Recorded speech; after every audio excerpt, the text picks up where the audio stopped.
আমি কিন্তু বারবার আজিজুল হাকিমের প্রেমে পড়ি।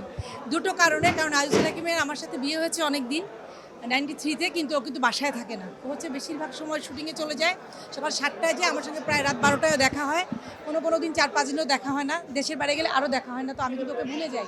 আমি স্ক্রিনে দেখে, এটা আমি খুব ফান করে বলি, আমি ওকে স্ক্রিনে দেখে আবার মনে করি।